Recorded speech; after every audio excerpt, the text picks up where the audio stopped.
It's really interesting seeing people talk about Zelda in this day and age because we're definitely in a new era now.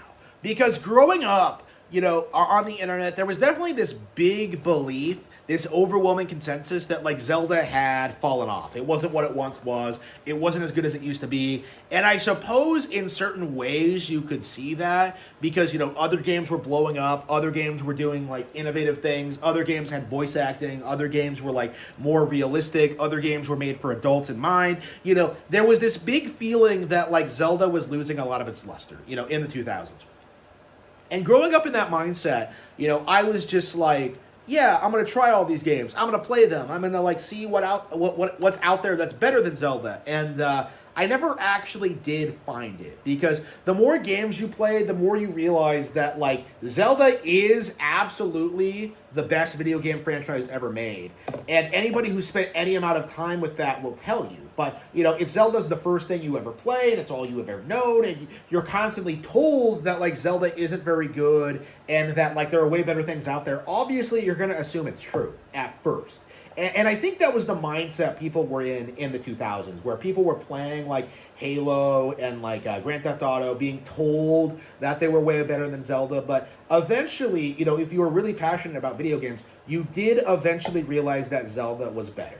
That something like Twilight Princess, which is a very mediocre Zelda game, is still better than like 99% of games that have ever come out.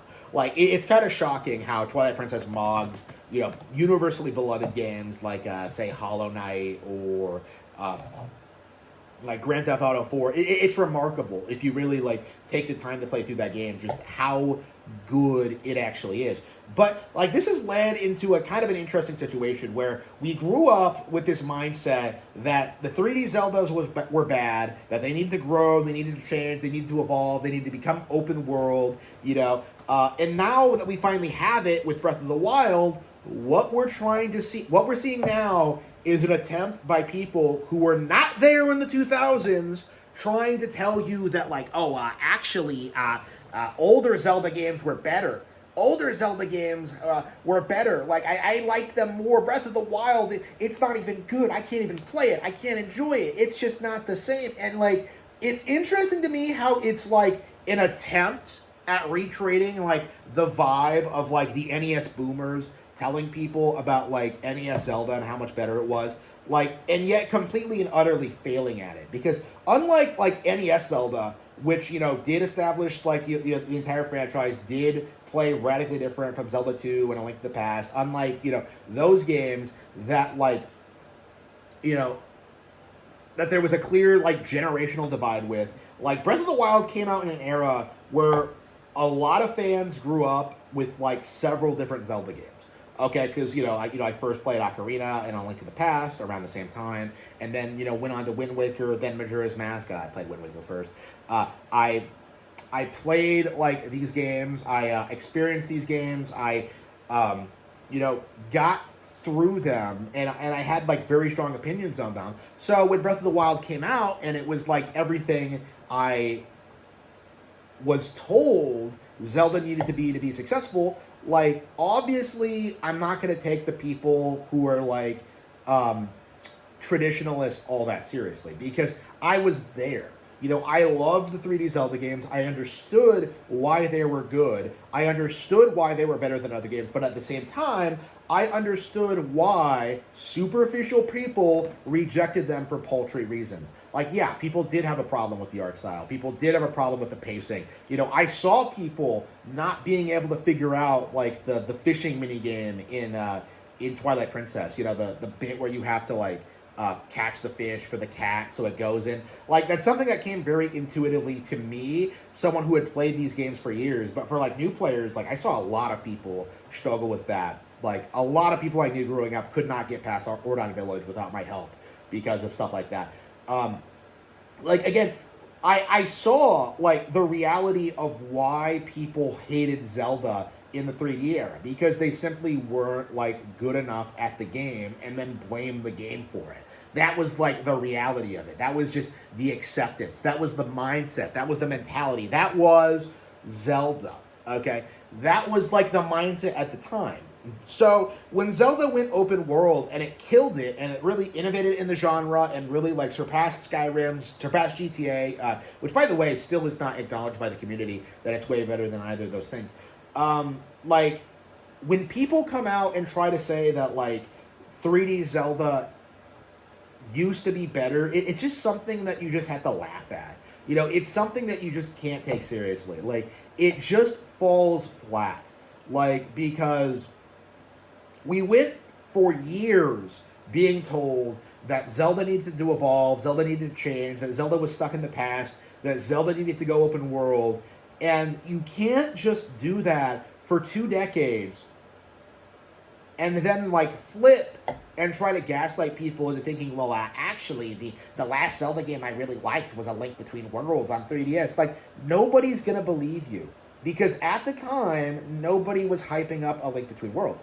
I was one of the only people who was calling it one of the best Zelda games ever made. You know, like, again, I was completely alone out there saying this, while everyone else was soy-jacking over Grand Theft Auto 5 and The Last of Us, you know? Like, A Link Between Worlds was fantastic, but at the same time, you weren't there. So, like, why exactly should I take you seriously?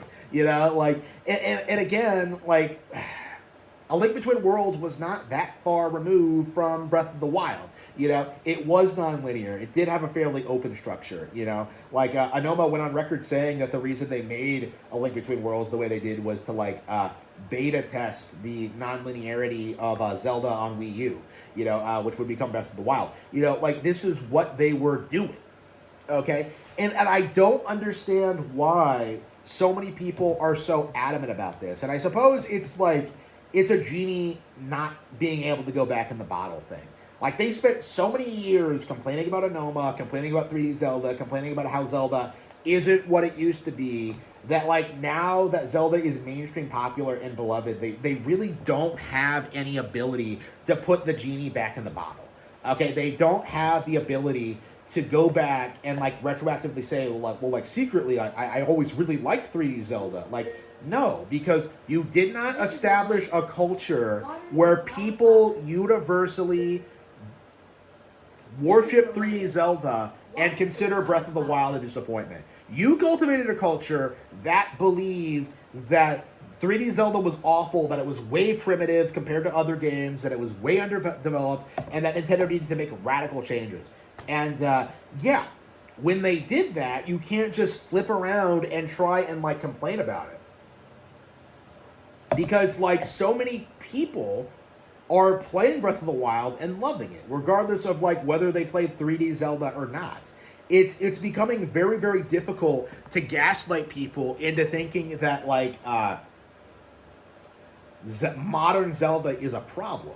Like, they spent way too much time demonizing Anoma. They spent way too much time demonizing the 3D Zelda formula. They spent way too much time complaining about everything the company did. And now that it's come time to, like, complain about Breath of the Wild, like, nobody's taking them seriously anymore.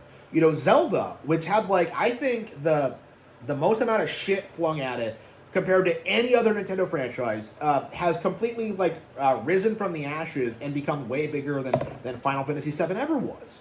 You know, and that's just so remarkable to me, is that, like, you know, you still have people, like, insisting that Zelda fell off a long time ago, but it just isn't true. In a lot of ways, the series is bigger than ever.